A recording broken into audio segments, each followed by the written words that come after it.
Mon nom est Juan-Luis Klein, je suis membre, on va dire fondateur du Centre de recherche sur les innovations sociales, je suis professeur de géographie au département de géographie de l'Université du Québec à Montréal et je travaille sur des questions qui relèvent évidemment du territoire, comme tout bon géographe est supposé de faire, mais qui sont liées aux innovations socio-territoriales, aux expérimentations et aux modèles d'action, aux nouveaux modèles d'action en développement territorial.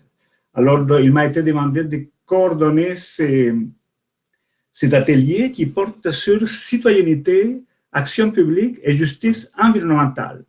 Alors, nous avons, et en anglais, c'est Citizenship, Public Action and Environmental Justice. Nous avons 4 présentations qui sont déjà faites, évidemment. Alors, l'idée, c'est que nous avons des enregistrements de 12 minutes ou 13 minutes chacun. Je les ai regardés, alors j'ai bien vu que c'était ça. Et donc, ce que nous sommes supposés de faire maintenant, c'est de présenter rapidement une synthèse de l'essentiel de ce que vous avez voulu dire à travers votre présentation et, disons, donner de la place pour des questions que vous pouvez vous poser entre vous, donc des discussions et des questions qui peuvent survenir de la part du public. Alors, je ne sais pas combien, je vois plusieurs personnes qui sont présentes, alors j'imagine qu'il va y avoir des questions. Donc, sans plus tarder, on va commencer. Moi, j'ai un ordre dans les papiers que j'ai imprimés, et cet ordre nous donne la première communication, en fait, la première synthèse, parce que, je vous rappelle, la communication est faite. Alors, là, c'est la synthèse. Et devrait être présentée par Caroline Patzias de l'Université du Québec à Montréal. Ensuite, la deuxième présentation serait faite par Patricia Sander de l'Université de Strasbourg. La troisième présentation devrait être faite par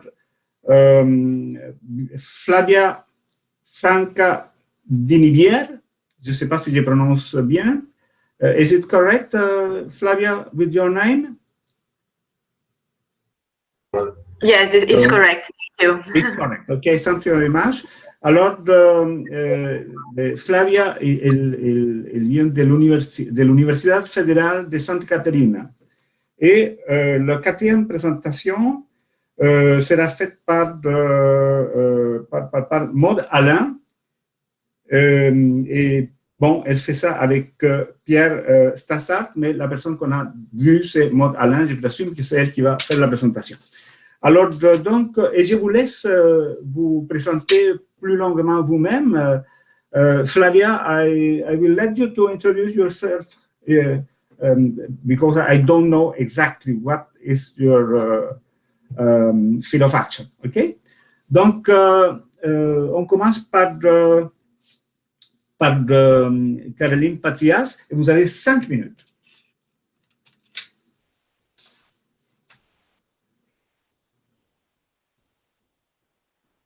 Caroline.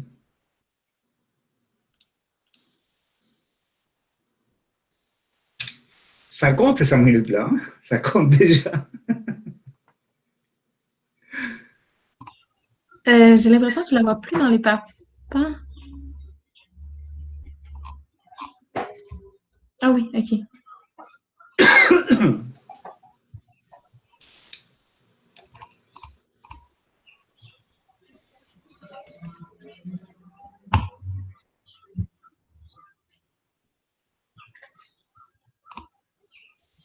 Non, on ne t'entend pas, Caroline.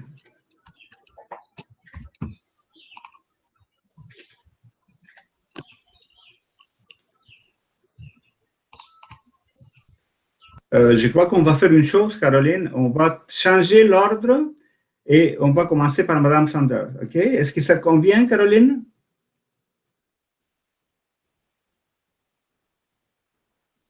Est-ce que vous pensez qu'elle a compris? Cheryl? Je vais écrire. OK, parfait. Je vais y écrire dans le chat. OK. Donc, on va faire ça. Oui, je vous entends. Je sais pas. Alors, on va faire ça. Ça vous convient, Madame Sander? On commence avec vous, parce que sinon, Oui.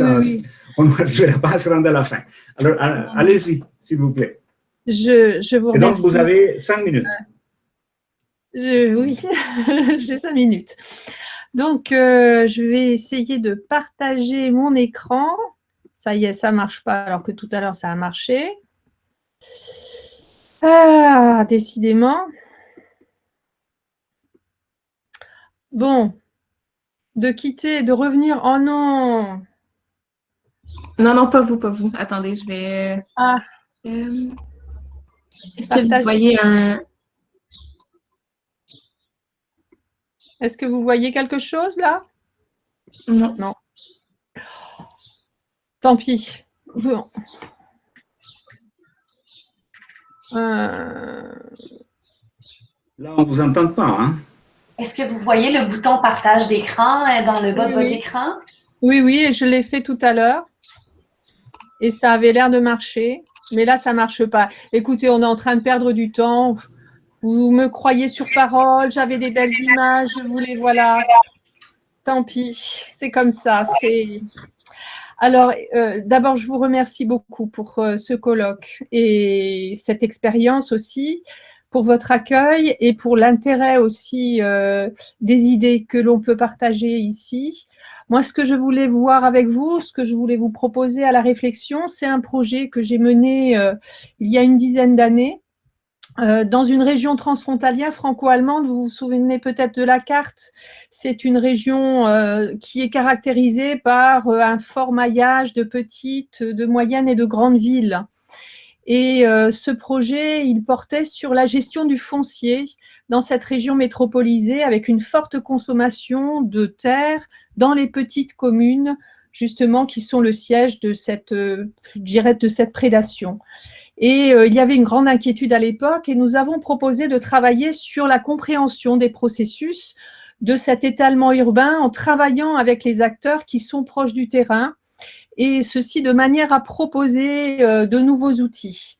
Alors, c'était l'idée qui nous tenaillait, c'était l'idée de proposer justement de nouveaux collectifs de travail, de fédérer finalement des acteurs qui ne se parlaient pas et qui allaient pouvoir regarder autrement ce foncier, regarder autrement aussi leur territoire.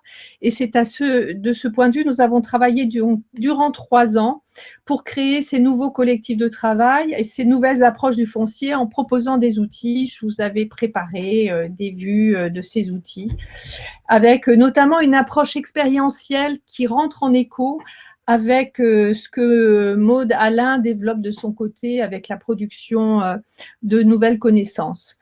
Et ce projet a été plébiscité, on ne l'a pas évidemment poursuivi en tant que tel, mais il a connu un succès certain. Et ce qui est intéressant, c'est que nous avions proposé, bien sûr, de travailler plutôt sur une vision de la vitalité, finalement, de ces petits centres, de créer une vie sociale qui soit une vie, un contre-modèle, finalement, de ce qui est proposé dans la consommation de l'espace, avec plutôt des lotissements, avec une vie sociale plutôt mourante. Et en faisant le bilan, j'ai été provoquée un peu par ce colloque et puis cette proposition de travailler sur la pandémie et de lier la pandémie à ces questions. Et j'ai fait donc un bilan de ce projet avec, je dirais, la découverte que nous étions face à aujourd'hui à un alignement de planètes, entre guillemets, qui peut être favorable justement pour véritablement ancrer l'innovation sociale, ce qui n'a pas été le cas il y a une dizaine d'années. Il y a eu des changements, mais l'innovation sociale, la transformation systémique qu'on pouvait attendre ne s'est pas effectuée. Or, aujourd'hui, ce que l'on constate avec la pandémie, c'est que, et bien sûr, les inégalités sociales sont renforcées. Il y a d'une part une prédation foncière qui est en train de s'accélérer parce que ceux qui ont les moyens, avec des confinements successifs, eh bien, cherchent le plus possible à se doter finalement de maisons individuelles, de terrains au vert, cherchant à fuir. Je regrette de ne pas avoir mes slides, cherchant à fuir finalement une densité qui n'a pas forcément été si bien pensée. Donc d'une part, une volonté de détenir de nouveau du foncier, en particulier dans ces petites communes, et d'autre part, une part croissante de personnes mal logées, en particulier dans les grandes villes ou dans les centres les plus importants, des personnes mal logées qui sont plus soumises, elles, justement, à cette question de la pandémie. On le voit en France, notamment dans le nord de Paris, c'est criant, avec des logements surpeuplés qui favorisent une surmortalité aujourd'hui. Ce sont des faits scientifiques incontestés. Donc, il y a une vraie question aujourd'hui par la pandémie, une vraie question qui se repose par rapport à ces politiques de logement, par rapport à ces questions de comment on développe finalement les centres dans des régions métropolisées telles que celles que je vous présente. Et par rapport à ça, eh bien, nous avons cet alignement de planètes, j'ai envie de dire, il se fait aussi parce que nous avons eu des élections l'année dernière et de nouveaux maires ont été propulsés. Et des maires qui sont propulsés parce qu'ils sont porteurs finalement d'une certaine idée de changement, de volonté de justice sociale, environnementale ou écologique, c'est selon. Et en tout cas, ces maires sont jeunes, en tout cas du point de vue de leur expérience, ils ont besoin d'être accompagnés, ils ne trouvent pas justement d'accompagnement. Et dans le même temps, et toujours en proximité, dans cette même région, on voit des expérimentations qui ont eu lieu, qui sont assez extraordinaires, et qui mériteraient d'être justement partagées, discutées, développées. Donc, il y a un vrai travail justement de fédérer ces volontés, reconstruire finalement des collectifs aussi avec un appareil d'État qui est un peu dépassé, qui est rentré dans une logique plus technique. Et donc, il s'agit peut-être de réinventer ce travail qui a été fait il y a une dizaine d'années pour le rendre plus systémique. Et moi, ce que m'inspire la pandémie aussi, au-delà des injustices sociales, environnementales, c'est aussi la nécessité de refaire un travail, je dirais, de la vraie vie. Je crois qu'un tel travail, ça veut dire un travail collectif qui prend son sens parce qu'on va observer ensemble sur le terrain, on va échanger des choses ensemble et ça ne se fera pas par écran interposé. Et voilà, il faudrait terminer. Et je termine là-dessus. Eh bien, je termine sur cette idée. Voilà, je vous remercie encore. C'est nous qui vous remercions. Là, nous venons d'avoir un message de quelqu'un qui dit… C'est Caroline? Oui, Caroline, on t'entend. On t'entend. Alors, donc, je vais passer parce que le dieu de l'Internet est arrivé. Donc, je voudrais en profiter, on ne sait jamais. Oui, parce que les dieux ne sont pas là longtemps. Hein. C'est jamais bien précieux, voilà. Donc, en fait, je suis Caroline Patiès. Comme l'a dit Juan Luis, je travaille au département de sciences politiques de l'UQAM et je m'intéresse à la fois, en fait, l'enquête dont a profité cette conférence consacrée à la justice environnementale contre les politiques vertes, l'exemple de citoyens au sein de l'arrondissement. C'est donc une enquête qui était consacrée à la politisation des citoyens au sein de conseils d'arrondissement à Montréal, qui présente la spécificité d'avoir une période de questions. Et donc, c'est une démocratie représentative qui accueille en son sein les citoyens face aux élus. Donc, les citoyens sont au sein de l'institution et ils peuvent questionner leurs élus. Et je voulais savoir comment, en fait, dans ces espaces, les enjeux environnementaux étaient évoqués.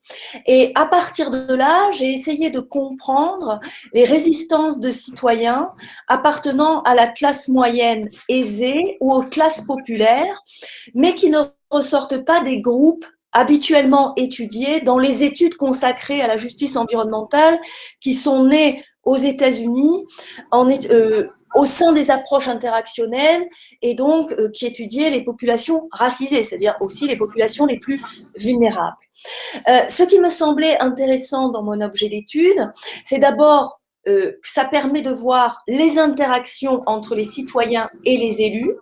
Donc, d'une part, comment les citoyens expriment les enjeux verts au sein des institutions, mais aussi comment les institutions vont prendre en compte ces enjeux et possiblement les reformater. Et également, c'est que la démocratie municipale, elle a un impact direct sur la vie du citoyen. Un règlement sur un changement de stationnement, c'est immédiat. Ça paraît complètement apolitique, mais ça change votre vie quotidienne si vous êtes une famille. Surtout que c'est un climat qui est beaucoup moins doux que celui de la France, Montréal. Donc, il faut aussi penser au déneigement. Donc, ça a l'air très pratico-pratique, mais ça a un impact décisif dans la réception des citoyens sur les politiques vertes. Et ce que je montre dans ce texte, c'est que les citoyens qui résistent, en fait, ne sont pas indifférents à la question environnementale, ne sont pas sceptiques devant les changements climatiques, ils ne sont pas non plus des opposants farouches idéologiques à la question verte. Hein. Donc, en fait, leur opposition aux politiques vertes, elle se fait au nom d'une justice environnementale redistributive, c'est-à-dire qui souligne des inégalités dans le coût des politiques vertes et des inégalités procédurales. C'est-à-dire que les citoyens veulent être consultés pour avoir des politiques qui leur ressemblent. Ça, c'est dans un arrondissement qui est étudié. Dans l'autre, qui est un arrondissement plus populaire, ils ont l'impression que les politiques vertes qui sont mises en place, de toute façon, elles ne correspondent pas à leur vie. Et avec cette phrase très éloquente d'une citoyenne qui va dire « Moi, je suis âgée, j'ai 60 ans et plus, je ne pédale pas l'hiver, je ne peux plus faire du vélo. En fait, les pistes cyclables que vous mettez en place, elles retardent un projet de développement d'un Sobé, qui est une grande épicerie, dans un quartier qui est un désert alimentaire. Donc, le bonheur que vous nous proposez via l'environnement, il n'est pas pour nous. Nous, on paye juste le prix de la révolution verte. Et en plus, on passe pour des gens anti-progressistes, en fait, des mauvais citoyens.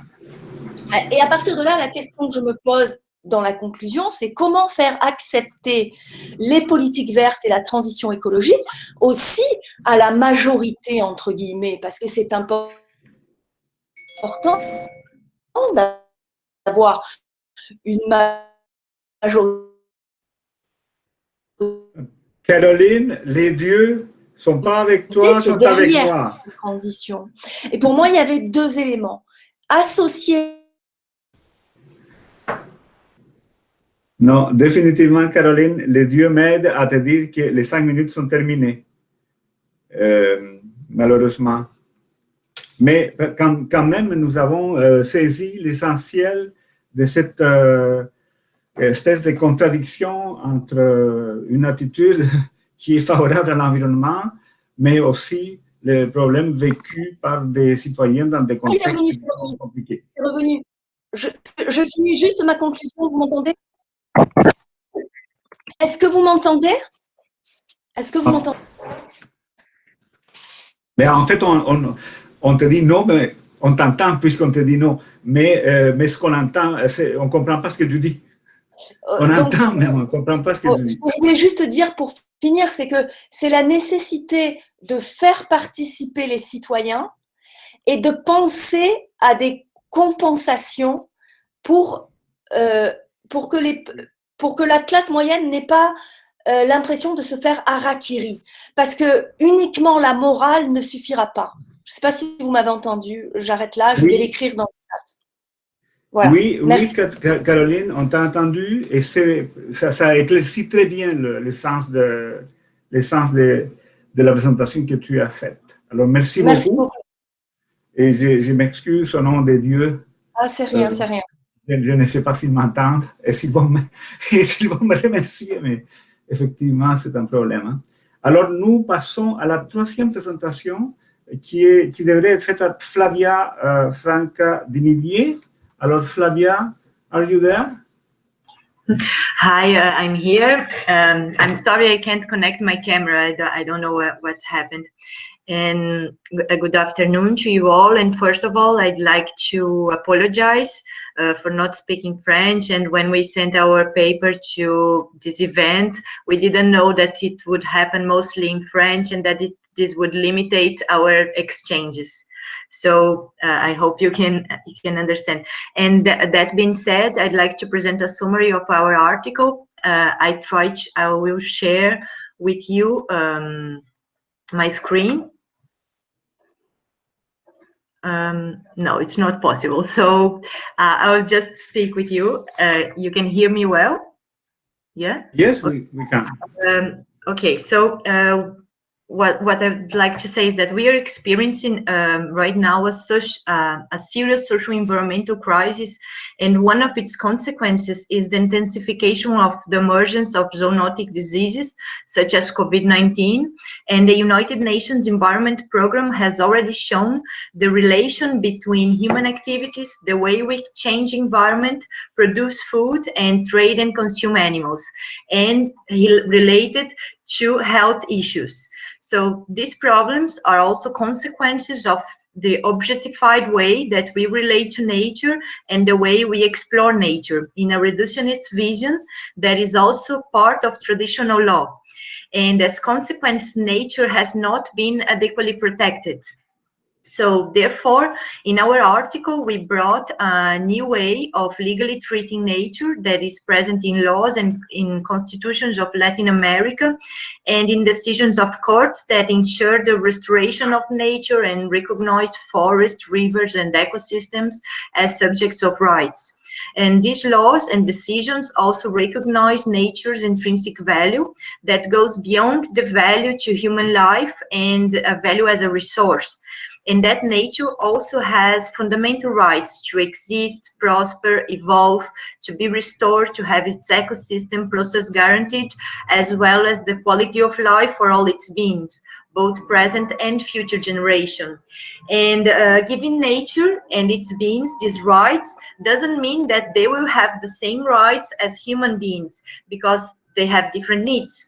And rights has already been given to corporations, to states and companies, for instance, that are not physical persons. And the resistance to implement rights also existed in other times of history, relating to women, to slaves, for instance, and so on.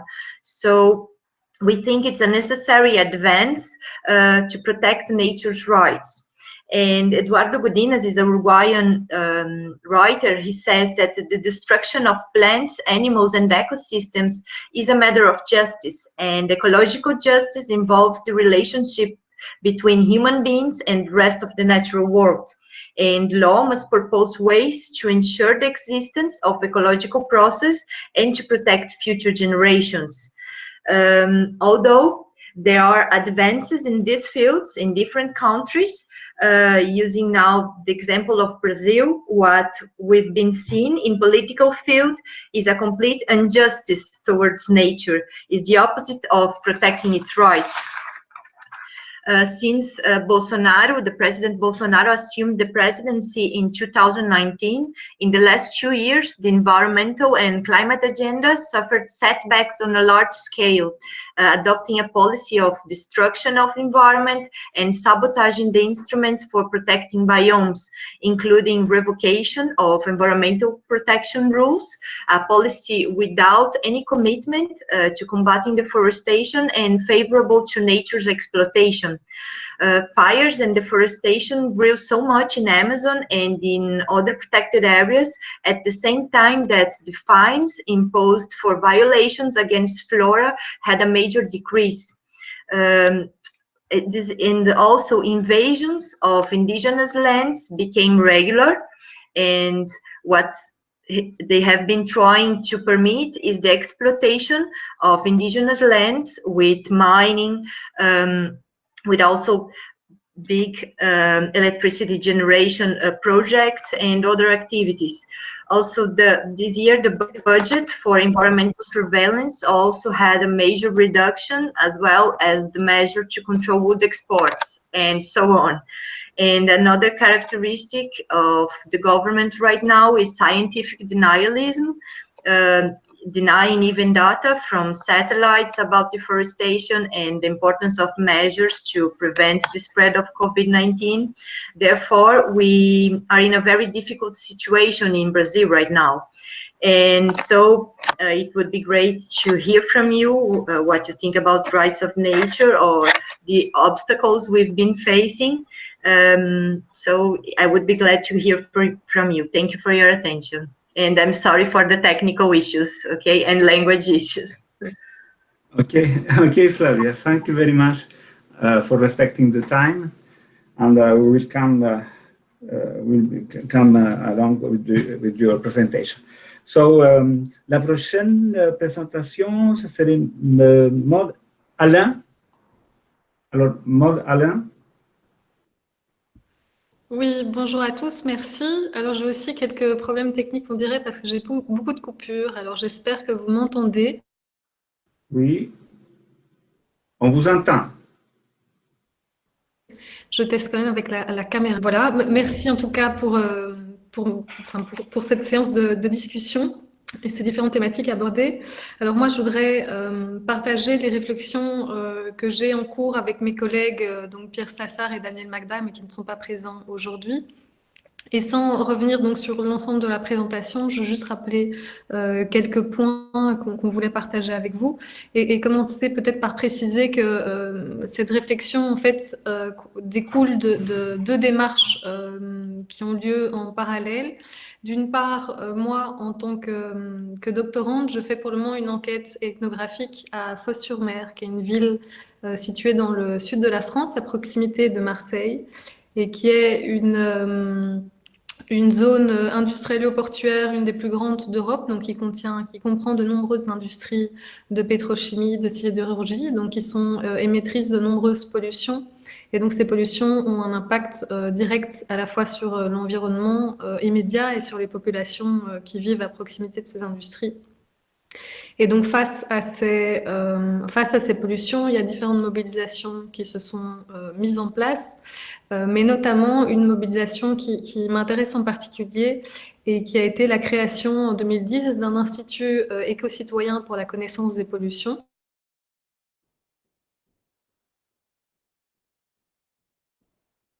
Et donc, il y a un institut de la connaissance spécifique sur le territoire, donc pour essayer de mieux comprendre l'impact de ces pollutions sur l'environnement et sur la santé.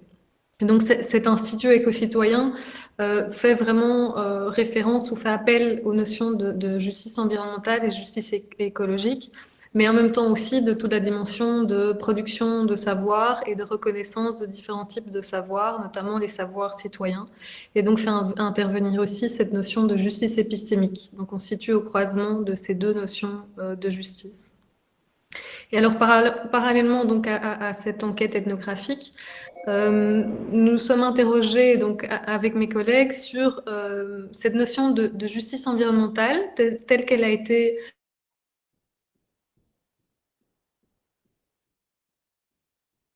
présentée tridimensionnelle, donc qui comprend à la fois des enjeux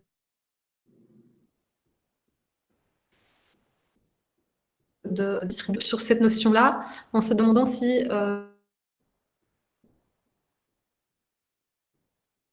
il y avait la possibilité, principalement en fait en nous interrogeant sur le contexte de l'ensemble des bouleversements qui sont en cours actuellement, tant sociaux que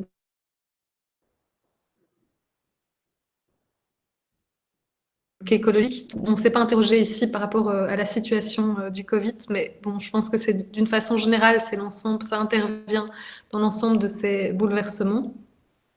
Et donc ces bouleversements qui créent de nombreuses incertitudes, indéterminations, de la précarité, des vulnérabilités. Et dans ce cadre-là, il nous semble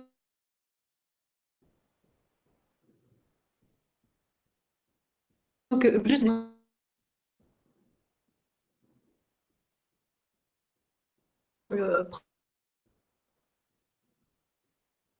On vous perd, Madame Alain. Écologique.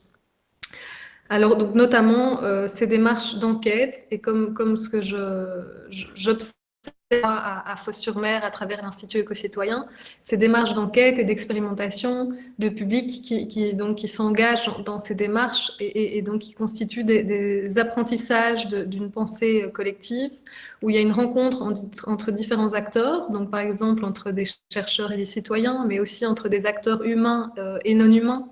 Donc c'est aussi pour ça que nous faisons le choix de privilégier l'approche d'une justice écologique plutôt que justice environnementale. On ne va pas pour le moment, comme Flavia l'a présenté, à nous interroger sur la question des droits, quel droit accorder à quel sujet, mais en tout cas, on insiste sur l'importance justement de ces relations à tisser entre les différents acteurs humains et non humains, et en même temps donc de considérer ces démarches comme des façons de pouvoir traverser ces incertitudes et ces mondes vulnérables qui constituent nos quotidiens actuellement. Donc, enfin, voilà pour résumer l'interrogation. Je vois que le temps est écoulé, donc je vous remercie. Oui. Alors, merci beaucoup, Madame Alain. Je pense que nous avons les pièces du débat. En fait, cette question de droit, de justice environnementale, voire écologique, comme disait Madame Alain, c'est une question fondamentale de notre discussion, de notre orientation en ce qui concerne la transition sociétale et écologique. Et cette question nous interroge à plusieurs échelles et sur plusieurs points. Flavia nous parlait à une échelle, en fait, sa présentation, mais aussi son enregistrement nous parlait à une échelle qui est l'échelle continentale. Elle nous parle du Brésil, elle nous parle de la Colombie, elle nous parle de la Bolivie, elle nous parle de l'Équateur, elle nous parle du Costa Rica. C'est-à-dire c'est un problème, c'est une préoccupation qui est globale, mais qui relève aussi des actions, évidemment citoyennes, mais aussi des actions politiques et à des échelles qui dépassent souvent l'action des citoyens. Maude nous parle de quelque chose qui m'a semblé absolument intéressant. Évidemment, c'est la question de la justice écologique, mais elle nous dit, est-ce qu'on est capable d'aller vers une justice écologique sans progrès? Et ça, c'est quelque chose sans la notion de progrès. C'est quelque chose que nous voyons, alors que la question du progrès a orienté les actions sociales, économiques et politiques pendant combien de décennies, hein, depuis la Deuxième Guerre mondiale, depuis la fin de la Deuxième Guerre mondiale, que l'idée du progrès était liée au développement. Et si le progrès disparaît, le développement disparaît un peu aussi, ce qui fait que comment on fait pour parvenir à obtenir une démarche plus équitable, à la fois sociale et à la fois environnementale. Madame Sander nous parle à une autre échelle, une échelle plus fine, on va dire, parce que nous, en géographie, on parle à l'envers, on ne peut pas dire à petite échelle, hein. Donc à une échelle plus fine, elle nous montre comment il y a des occupations de l'espace, des occupations du sol qui sont conflictuelles, qui soulèvent des enjeux qui sont importants, et comment la pandémie vient changer une situation qui, au départ, semblait, disons,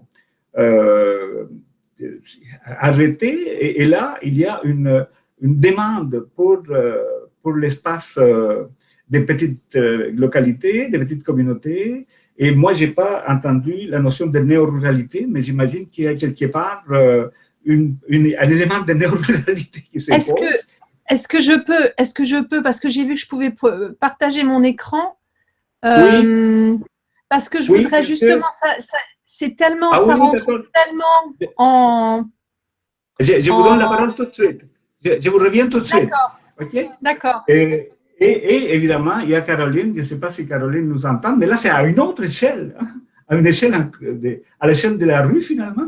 On est parti de l'échelle presque globale à l'échelle de la rue, où sont en contradiction les visions qui relèvent de l'avenir de la planète et on va dire les droits des citoyens à l'usage de certains services. Alors, moi, je trouvais que c'était intéressant. Et oui, Madame Sanders, je vous donne la parole. Si ça vous inspire, allez-y. Oui, c'était juste, j'espère que ça va marcher parce que justement, ben non, vous voyez, ça ne marche pas. Parce que ce que vous dites par rapport à, effectivement, ce qui compte, c'est de remettre en question finalement nos modèles antérieurs et c'est justement cette croyance dans une croissance avec une production, voilà, une consommation. Et dans notre programme, j'aurais bien aimé vous le montrer, on avait notamment fait une exposition avec un panneau qui permettait aux personnes de s'interroger sur ce qui compte pour eux dans leur espace. Qu'est-ce qui compte? Qu'est-ce qu'on a peur de perdre?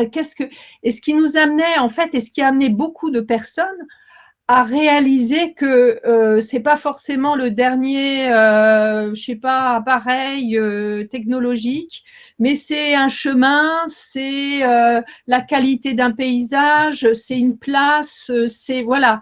Et il y avait qu'est-ce qu'on tient, qu'est-ce qu'on veut transmettre. Et là, réapparaissaient des choses, réémergeaient des choses importantes du point de vue de l'interaction sociale, de la sociabilité. Je suis désolée, je n'ai pas réussi à partager. Ah. Oui. Cheryl, vous avez quelque chose à nous dire concernant le partage? Mais c'est ça, en fait, si vous cliquez peut-être 2 fois sur l'icône, moi, je serais aussi ainsi, ou sinon, j'essayais de vous donner accès. Non. Quand ça, Cheryl, c'est moi ou c'est Madame Sander? Madame Sander. C'est tellement non.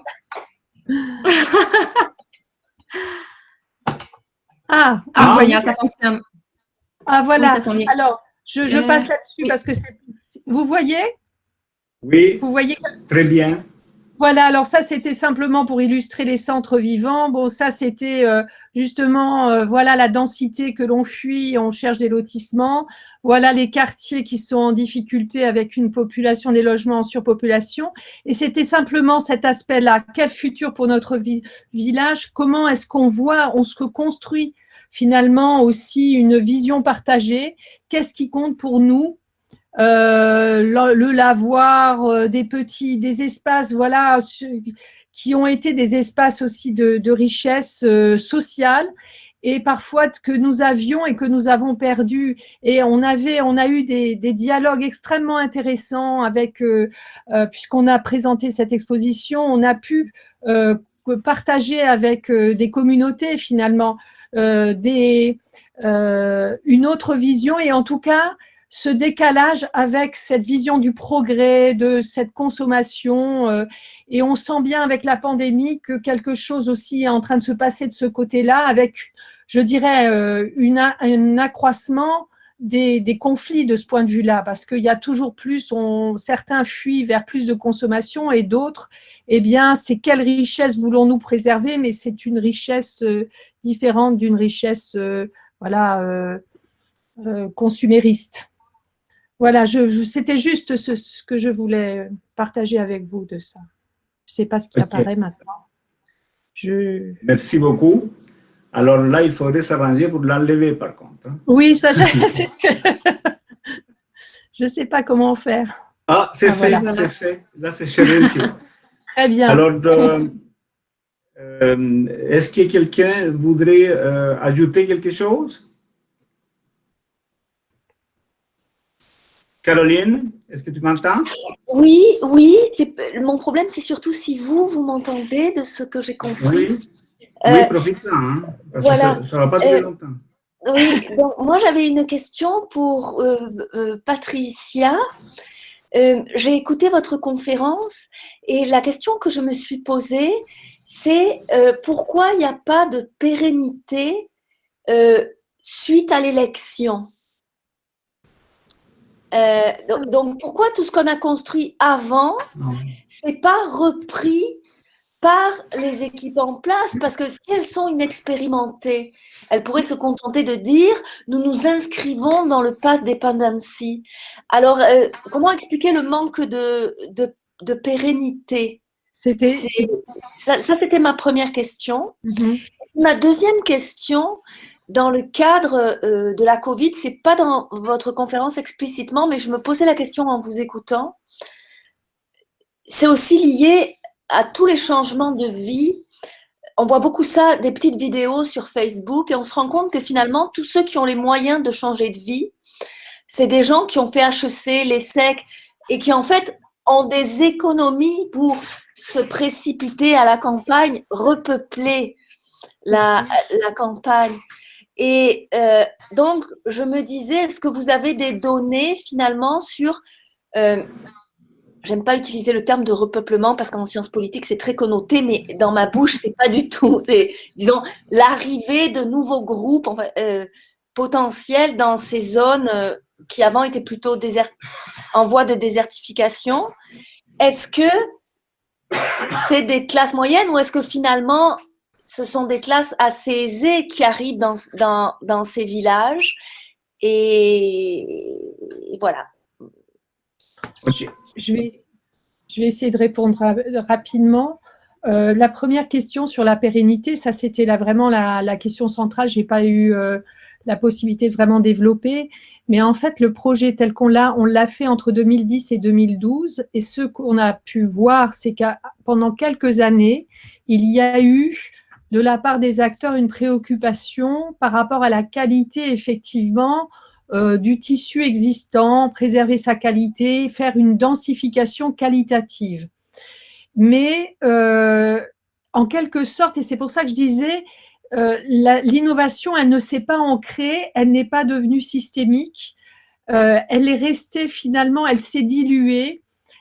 Petit à petit, des personnes sont parties, des personnes ont été démobilisées, sont parties à la retraite, ont changé de fonction.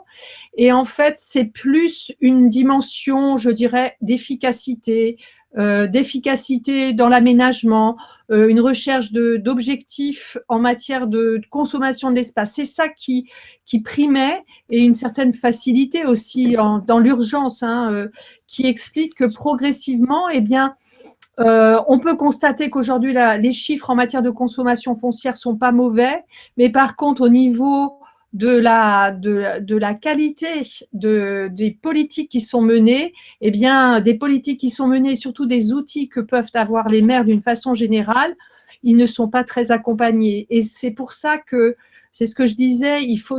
Le travail pourrait reprendre aujourd'hui, il faudrait fédérer, on parle de municipalisme avec Loïc Blondiot, mais je pense que ça va au-delà de ça, c'est effectivement fédérer des initiatives qui se sont bien ancrées par contre dans certaines communes, mais il faut les articuler avec l'administration qui, elle aussi, pour certains, veut bouger.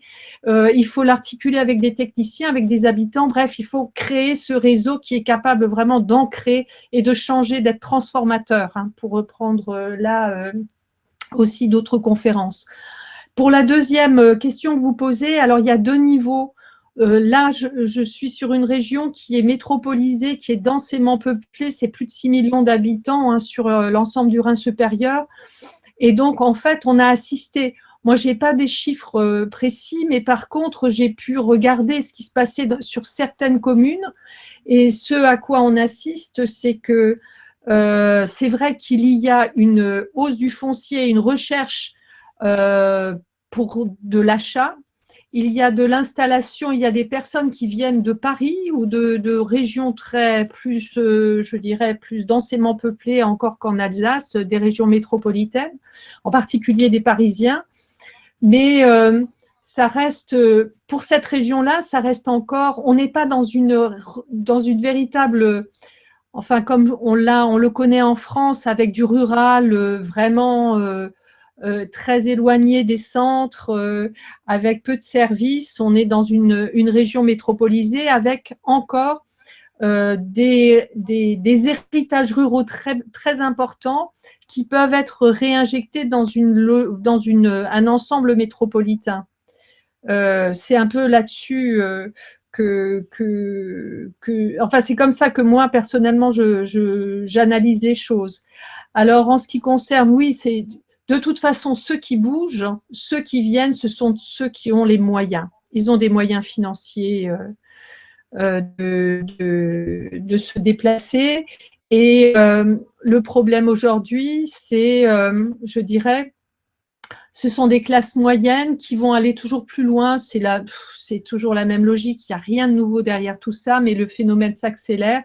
C'est-à-dire que des communes du centre de cette région qui sont peut-être éloignées des principaux pôles, les communes les plus petites, les plus rurales, ont un foncier qui reste à peu près abordable encore pour des classes moyennes.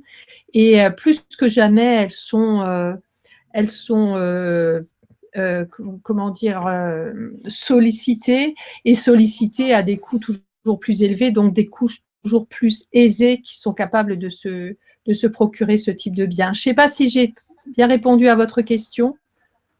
On va le savoir si d'autres personnes interviennent de nouveau. Alors, est-ce qu'il y a d'autres personnes qui Maud, Alain, Flavia, est-ce que vous avez des questions à poser, des commentaires à faire, des ajouts? Non? Est-ce que vous êtes là encore, Flavia? Moi, de mon côté, j'aurais... Ah oui, allez-y. Oui. Maud? C'est vous? Pardon, oui, excusez-moi. Allez-y. OK. Toujours des problèmes de connexion, m'interpeller par son terrain. Et je me demandais si elle a pu observer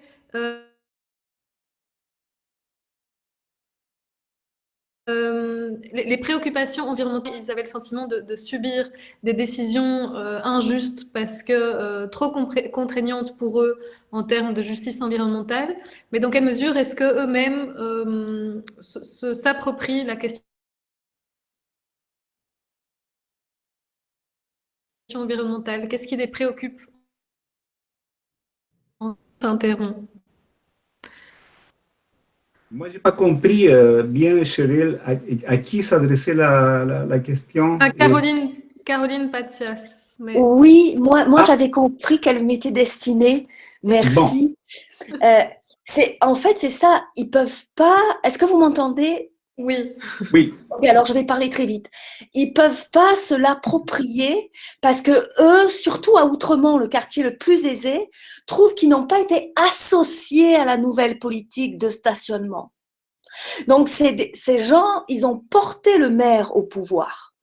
Mais ils l'ont pas porté pour qu'ils mettent en place une politique de stationnement qu'ils n'ont jamais demandé, qui est un changement complet. Et c'est pas tant financier parce que la majorité des citoyens d'Outremont a les moyens de payer $140 de plus par année. Ils vont souligner deux choses. Elle est inadaptée à leurs besoins. Elle leur fait vivre un enfer alors qu'ils ont déjà fait des efforts environnementaux pour la plupart. C'est ceux qui n'ont pas de garage qui sont pénalisés. Et élément majeur, ce sont les travailleurs qui viennent dans Outremont parce que c'est un quartier où il y a beaucoup d'écoles qui, eux, ont dit nous, on ne viendra plus parce que eux ne sont pas des résidents. Donc, ils vont devoir payer $140 par mois. Qui sont ces travailleurs ? Essentiellement des femmes parce qu'elles travaillent dans le care ou dans les garderies de la petite enfance et il y a des instituteurs. Donc, c'est ces points qui ont été soulevés au Conseil. On n'a pas été consulté et dans le contenu, il y a une forme d'injustice de redistribution. Donc, ce n'est pas des gens qui ne sont pas prêts à faire des efforts pour l'environnement. Mais ça pose la question de jusqu'à quel point on fait des efforts si on n'est pas soutenu par des architectures qui ont une action sur notre vie quotidienne. Et il y a le problème central du travail et de la famille. Je vais donner un exemple, quand vous avez 3 adolescents, que les 2 parents travaillent et qui font du sport, ne pas avoir du tout d'auto et ne pas vous stationner, et donc pas de stationnement, c'est un problème. Donc là, par exemple, il y a toutes les innovations dans le travail, le télétravail. Donc, et la réponse du maire d'Outremont, elle n'est pas collective, elle renvoie les citoyens à leurs responsabilités. Et elle les laisse seuls face aussi à des choix structuraux. Donc lui dit, moi j'agis pour les générations futures. Et la question qu'on a, c'est jusqu'à quel point on peut demander aux citoyens vivants de se sacrifier pour les générations futures. C'est ça la question. Okay. Donc pour moi, il y a à la fois un débat micro, local et plus général sur les mesures politiques à plus grande échelle. Merci. Merci Caroline. Et Maude, je pense qu'il y a une question, je vois dans le chat, qui me semble s'adresser à vous. C'est quelqu'un qui se demande si les notions de progrès, en fait, le développement, l'absence de progrès dont vous avez parlé dans votre communication est liée à la notion de décroissance. Est-ce que ça pourrait se conjuguer? Est-ce que vous pensez que c'est des options possibles? Alors oui, bon déjà juste sur cette question du progrès, on a mobilisé cette question, on l'a vraiment interrogée comme question initiale, mais sans, en tout cas à ce stade-ci, sans déconstruire complètement la notion du progrès, mais vraiment plutôt pour, comme point de départ pour repenser la question de la justice. En sachant que effectivement, si la justice n'est pensée que dans un cadre d'amélioration continue et liée avec une certaine forme de croissance et de redistribution, à partir du moment où on déconstruit cette idée de progrès, quelles conséquences ça peut avoir sur la justice et notamment la justice écologique. Les liens possibles entre ces questions de progrès et décroissance. Mais je pense qu'en fait, intrinsèquement, de la justice écologique... Là, on vous perd, Maude. Qui mettrait en avant ces démarches de décroissance, qui mettraient en avant peut-être d'autres valeurs. On vous perd, hein? On n'entend plus votre réponse.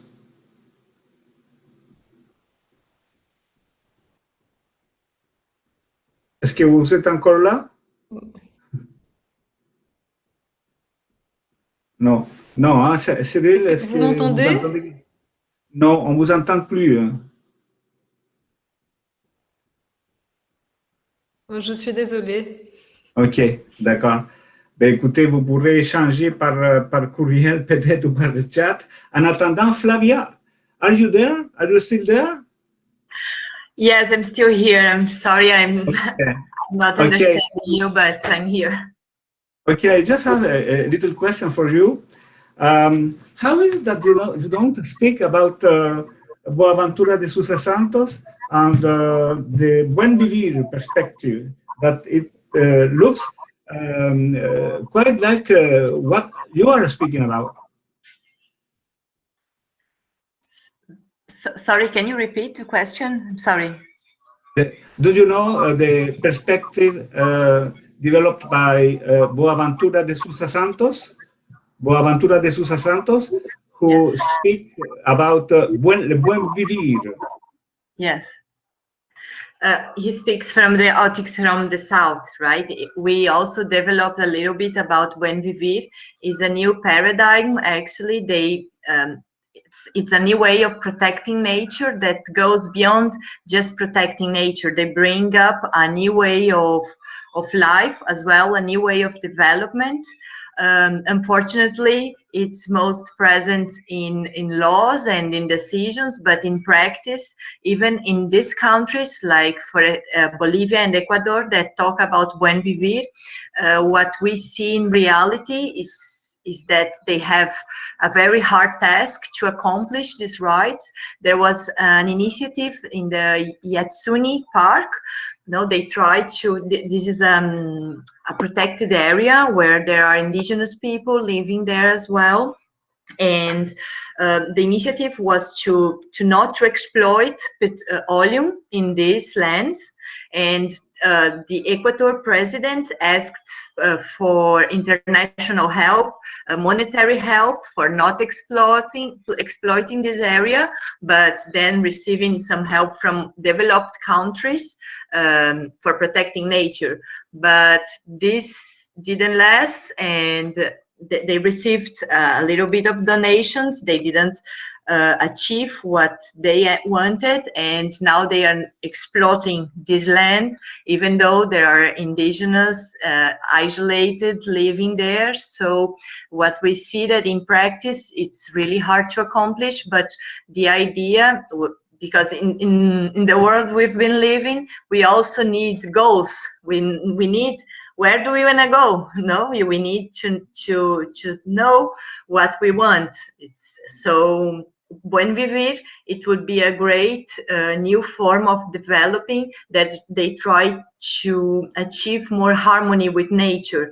It's not using nature at all, but it's using in a more just manner, as well as restoring places that has been damaged, and living in knowing that we don't live only with humans here, we live with animals. We need nature. We need nature for our well-being as well. So Buen Vivir it's a new paradigm. Okay, thank you very much. C'est intéressant de voir comment le président de l'Équateur demandait une aide pour ne pas avoir à exploiter ces ressources naturelles, et les citoyens des quartiers étudiés par Caroline auraient besoin d'une aide pour justement ne pas sacrifier leurs droits. Comment à deux échelles aussi différentes, il y a une convergence en termes de besoins pour pas que ce soit toujours les mêmes qui se sacrifient. Moi, j'ai trouvé ça intéressant comme coïncidence.